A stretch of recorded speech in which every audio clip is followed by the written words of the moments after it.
Good morning, students. Today is our first class of this session. Now we are going to read our English book. The first chapter is the story of Ganga.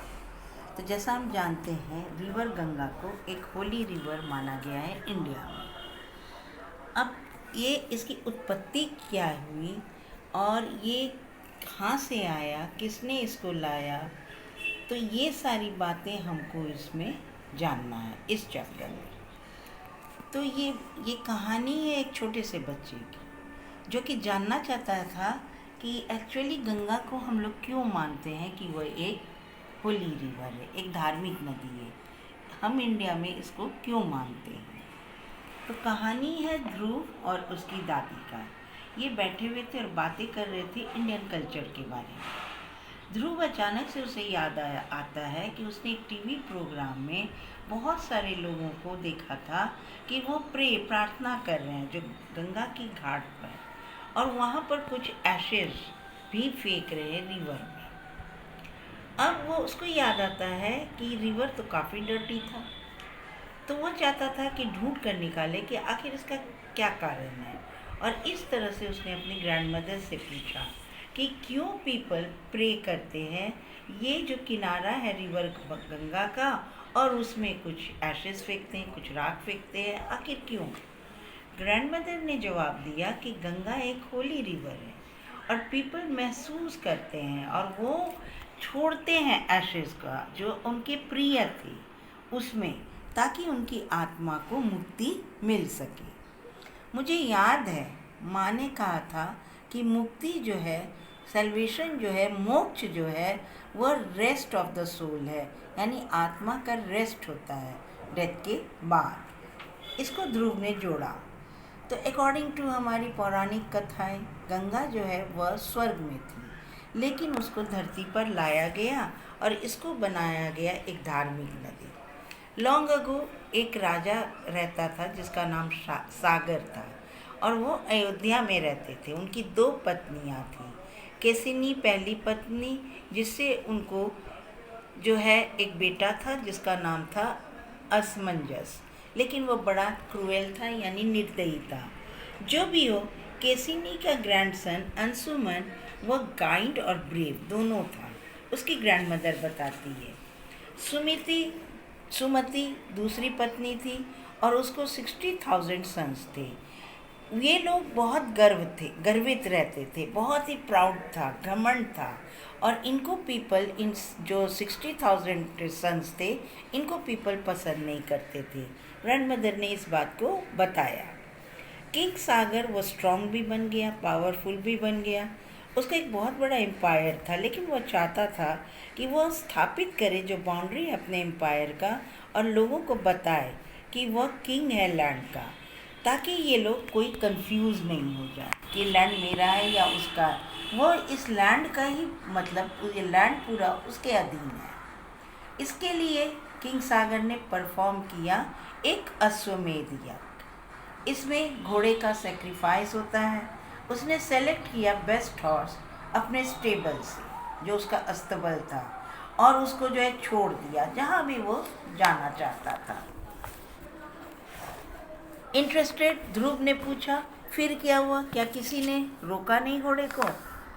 तो अब घोड़े को रोकना एक चुनौती होती थी राजा के अथॉरिटी के द्वारा, और लड़ना पड़ता था। लेकिन किसी ने भी जो कोई उस घोड़े को जो है गुजरने देता था, उसको राजा प्रोटेक्शन में लेता था, बचाता था। जो भी हो, तो ये जो गॉड्स थे बहुत ही नाखुश थे, ये 60,000 सन्स ऑफ किंग सागर का, क्योंकि ये सारे के सारे क्रूएल थे। भगवानों ने महसूस किया कि वर्ल्ड जो है एक बेटर प्लेस बन जाएगा बिना उनका। इसीलिए इंद्र को, जो किंग था गॉड्स का, वह अर्थ पर आए और एक मतलब अपना वेश बदल लिया एक डेमन के रूप में। उसने घोड़े को चुरा लिया और कहा, ये बात ग्रैंडमदर ने बताया। ध्रुव ने कहा, फिर तो अगर इंद्र ने घोड़ा को चुराया तो राजा जो है किंग सागर, उसने अपना पावर को कैसे स्टैब्लिश किया। अब ग्रैंडमदर अप्रिसिएट करती है ध्रुव को कि बहुत अच्छा, राजा काफ़ी अपसेट हो गया क्योंकि इंद्र ने जो किया, उसने 60,000 सन्स को कहा कि वो जाए और उस घोड़े को ढूंढ कर लाए। वे लोग दूर दूर तक गए लेकिन उनको घोड़ा नहीं मिला। फाइनली वे आए एक वाइज मैन, बुद्धिमान आदमी कपिल मुनि के निकट, जो कि मेडिटेशन में एकदम लगे हुए थे, अपना समाधि में। हॉर्स उनके बगल में खड़ा था। 60,000 सन्स वो नहीं जानते थे कि कपिल मुनि एक संत हैं, साधु हैं। उन्होंने सोचा कि ये चोर है। सन्स जो है चिल्लाने लगे उस साधु पर। अचानक वो डिस्टर्ब हो गए अपने प्रेयर से। कपिल मुनि ने आंखें खोली, उनको देखने लगे। सारे के सारे 60,000 सन्स वह राख में बदल गए। और सेज ने कहा, मतलब कि सेज को गुस्सा आया। ये बात ग्रैंडमदर ने बताया। ध्रुव ने फिर एक्सक्लेम किया, फिर तब क्या हुआ?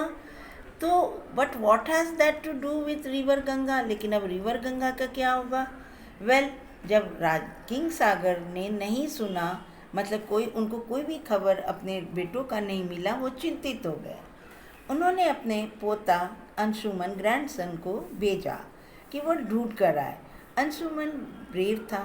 फाइनली उसने घोड़ा ढूंढ लिया, लेकिन वो पजल हो गया जो 60,000 हिप्स ऑफ एशेज था। अब उनकी लाशों का अलग अलग मतलब ढेर बन गया था। फिर राजा जो था, बर्ड्स का किंग जो था गरुड़, उसने अंशुमन को कहा कि वह हॉर्स को ले ले और यज्ञ को फिनिश करे। उसने ये भी कहा अंशुमन को कि क्या हुआ उसके अंकल्स को। अपसेट होकर अंशुमन ने गरुड़ को कहा वह उसको कहाँ लेकर, मतलब what he could do about it, अब वो क्या करेगा इसके बारे में। इसीलिए गरुड़ ने अंशुमन से कहा तो कि जो उनकी अंकल की आत्मा को हेवन में भेजने के लिए उनके एशेस को गंगा में वॉश करना है, बहा देना है। लेकिन गंगा हेवन में थी और सो अब उसको जो है ज़मीन पर पहले लाना था। यज्ञ फिनिश हुआ, लेकिन न ही किंग सागर, न ही राजा अंशुमन, न ही राजा दिलीप जो बना नेक्स्ट किंग, वो लोग रास्ता निकाल पाए जो कि गंगा नीचे आए। अब जो है क्या हुआ, तब वो ध्रुव अपनी ग्रैंडमदर से पूछता है। अगला किंग भागीरथ, वो एक ब्रेव किंग था, लेकिन उसका कोई बेटा नहीं था जो कि उसका सक्सेसर बनता, और वो दुखी हो गया ये जो अधूरा काम रह गया एशेज का। उसने अपना राज्य मिनिस्टर्स पर छोड़ा और चला गया हिमालय ताकि वह प्रे करे और प्रायश्चित करे। ब्रह्मा बड़ा ही खुश हुआ भागीरथ के डिवोशन से। जब उसने सारे दुखों को सुना, ब्रह्मा ने उसे विशेष दिया, वरदान दिया। उसने जोड़ा कि अर्थ जो है उतना स्ट्रांग नहीं है कि वह गंगा के भार को सह पाएगा, ठीक है।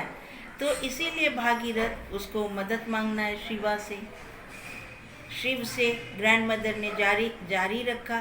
तब भागीरथ ने प्रे किया शिव को। शिव बड़ा ही खुश हुआ और उसने प्रॉमिस किया कि वह उसकी मदद करेगा। जो भी हो, गंगा बड़ी ही गर्वित हुई, जैसे ही, क्योंकि वह फेवरेट थी गॉड्स की। उसने सोचा वह मतलब कि यहाँ तक कि वह शिव को भी अपने ताकत से लेकर चली जाएगी। गंगा अपना सारा फोर्स लगा दी, शिव के माथे पर गिर गई। शिव जानते थे गंगा के इस गर्व के बारे में। गंगा को एक लेसन सिखाने के लिए शिव ने स्टॉप कर दिया उसका फ्लो अपने जट भरे बालों से। जब वो एंड ऑफ द स्टोरी आया तो ग्रैंडमदर ने कहा भागीरथ दुखी हो गया। उसने स्टार्ट किया प्रे करना एक बार फिर से। खुश होकर शिव ने अलाउ किया गंगा को कि वो जेंटली फ्लो करे। वाटर्स गंगा का डिवाइड हो गया 7 स्ट्रीम्स में। 3 फ्लो हो गए ईस्ट और 3 वेस्ट में। एक स्ट्रीम फॉलो किया भागीरथ के रथ को। स्ट्रीम जो फॉलो किया भागीरथ का वो इतना ब्यूटीफुल था कि हर गॉड्स जो है असेंबल एक जगह हो गए उसे देखने के लिए। भागीरथ ने फिर परफॉर्म किया जो भी होली मतलब कि रीति रिवाज था 60,000 अपने पूर्वज के लिए। उनकी आत्माओं को फाइनली स्वर्ग मिला। खुश होकर ध्रुव ने जोर से कहा इसीलिए क्योंकि गंगा जो है वह धरती पर आ गई स्वर्ग से, इसीलिए माना गया है कि वह होली है। लेकिन ध्रुव अभी भी पजल था और उसने अपनी ग्रैंडमदर से पूछा, अगर गंगा इतनी पवित्र है, होली है, तो पीपल इसको पॉल्यूट क्यों करते हैं, क्यों दूषित करते हैं? क्या उसे साफ नहीं रखना है? थोड़ी सी मुस्कुराकर ग्रैंडमदर कहती है, ध्रुव, ये एक बहुत ही अच्छा क्वेश्चन है। तुम जो है इस क्वेश्चन को अपने क्लासमेट्स को पूछो और इसे ढूंढकर निकालो। That's all. स्टोरी यहीं पर खत्म हो गई।